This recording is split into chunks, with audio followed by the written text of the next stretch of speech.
This is Brief Briefing. I would like to dedicate this briefing to someone who came to me once during a Christmas Eve when I was 7. Someone I held in my arms. Someone who died a few years ago. My brother. Rest in power. Knowledge is power. Let's get to it. Rick and Morty crypto art sells for $150,000 on Gemini-owned platform. Rick and Morty was my brother's favorite cartoon. A crypto art piece by Justin Roiland, co-creator of famous animated series Rick and Morty, has sold for a handsome price and non-fungible token marketplace Nifty Gateway. Dubbed the first ever edition of Rick and Morty crypto art, the tokenized artwork sold at a silent auction for $150,000. Nifty Gateway announced the news on Twitter on January 19th. Here we can see the art that sold for apparently $150,000. Awesome. The newly sold artwork is part of a Roiland crypto art collection called The Best I Could Do. The collection includes multiple artworks inspired by the Rick and Morty series, as well as other animations, including the iconic American animated sitcom The Simpsons. Dubbed the Smithsonian's Railroad crypto artwork is expected to be sold later today as the auction ends at 7 p.m. Eastern Time. At the time of writing, the highest bid amounts to $188,000 and wow. What do you think of this auction? Pretty nifty.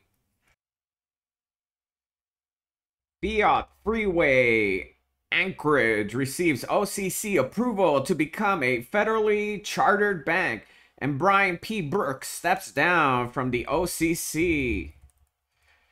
Last week, the Freeway examined the most recent interoperative letter on digital assets from the United States Office of the Comptroller of the Currency. That is awesome. Privacy focus. Fyro cryptocurrency suffers a 51% attack. Over 300 blocks were rolled back in the course of a 51% attack. Ouch. Anonymous cryptocurrency Fyro, formerly known as Zcoin, is the latest proof of work coin to suffer a 51% attack. Tweeting on Wednesday, Fyro revealed that the protocol had come under a 51% attack and advised holders to pause all transactions until the network returns to a normal state. And here we can see the tweet. We are under a 51% attack at the moment. We recommend not to make transactions during this time until the network returns to a normal state. We will post updates when we have them. Note, this is not a coding error, but a nature of proof of work. Well, they got attacked. The attack reportedly came to light when users reported that previously confirmed transactions had become unconfirmed. This was apparently the result of a blockchain reorganization attack initiated by the attacker. According to Binance CEO Changpeng Zhao, the blockchain reorg resulted in a rollback of 306 blocks. Details of the attack shared by the team members on the project's Telegram group showed the attacked orphan confirmed transactions from the previous day.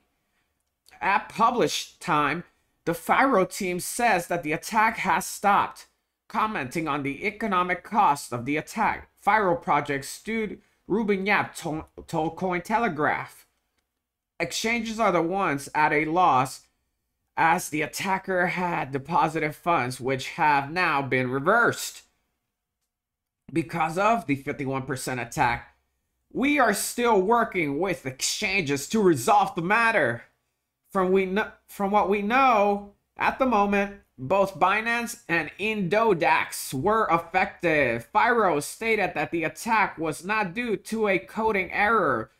We frequently assess and see what kind of hash rate it's easily rentable on MTP, and it never approached something that would have been able to pull off an attack on this scale, Yap said.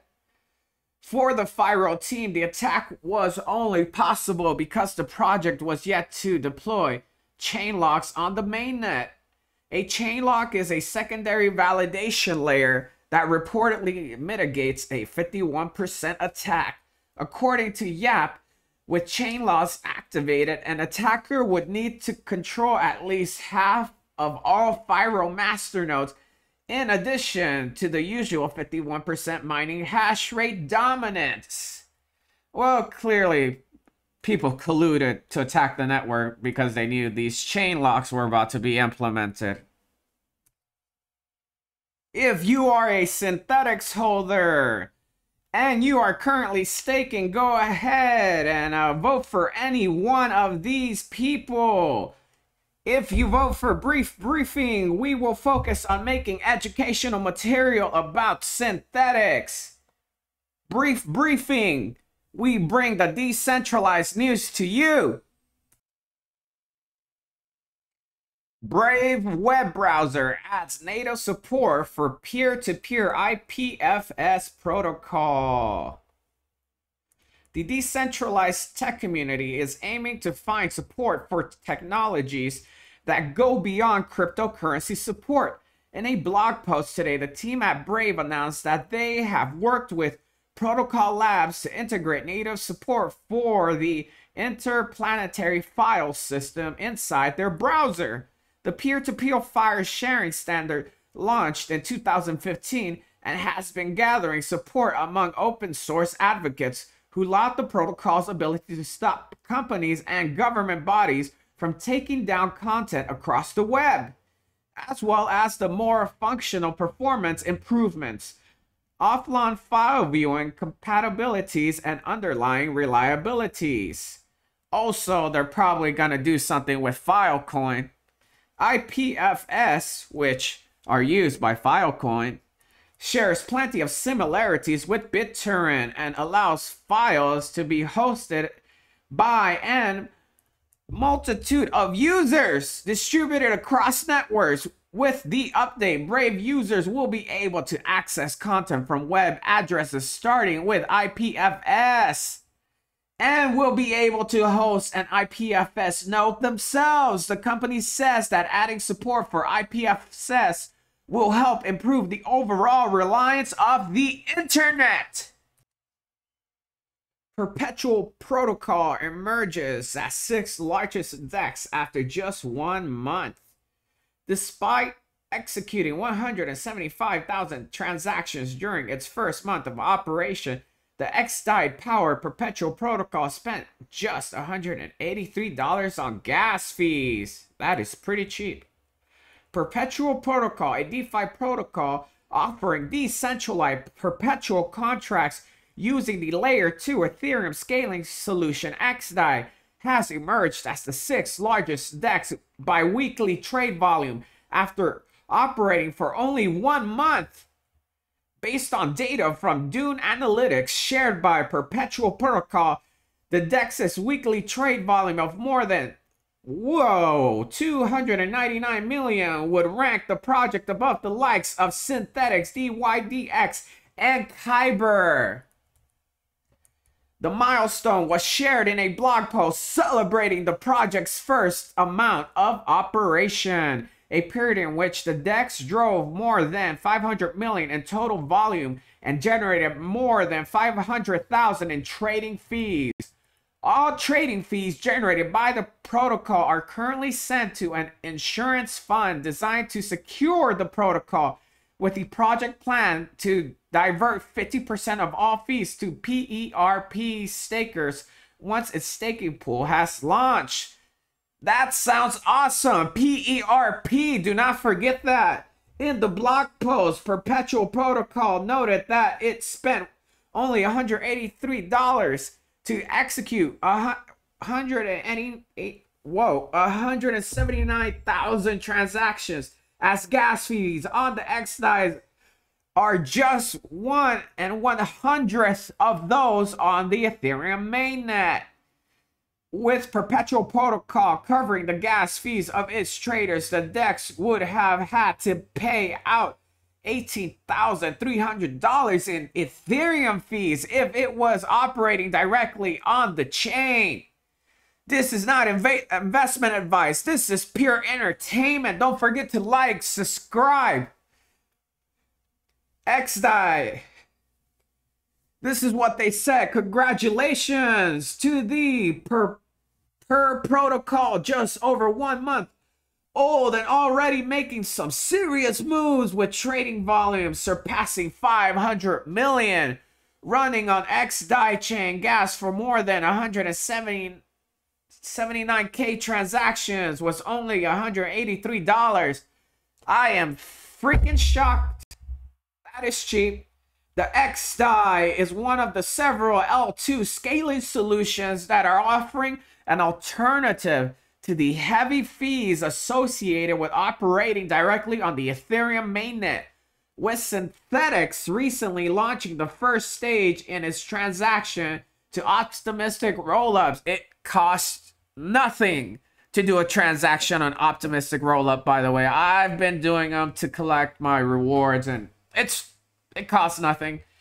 Looking ahead, Perpetual expects to introduce limit order functionality during the first quarter of 2021 and will also launch staking in February. Digital asset trade imminent. The Stock Exchange of Thailand will launch a digital asset trading platform in the second half of this year to allow trading on all types of digital token access, excluding cryptocurrencies. The set says cryptocurrencies do not meet its product qualifications and could facilitate money laundering, which means they're looking into it, they like it, and they don't want to really talk about it right now. The same way when a person says, I'm not running for office. Next thing you know, hey, dude, what are you doing in that office? Oh, yeah, I ran. Executive Vice President Kitty Shintutasil said digital asset platform will be similar to other popular e-commerce marketplaces such as Amazon, Lazada, and Shopee, but all products on said platform will be digital token assets.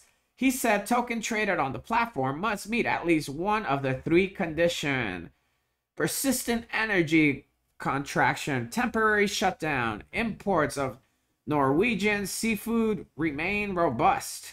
First, the token must have an underlying asset that investors can analyze on value. Second, it must be a valuable product that supports economic activities. And thirdly, the product must have benefits to society and the environment.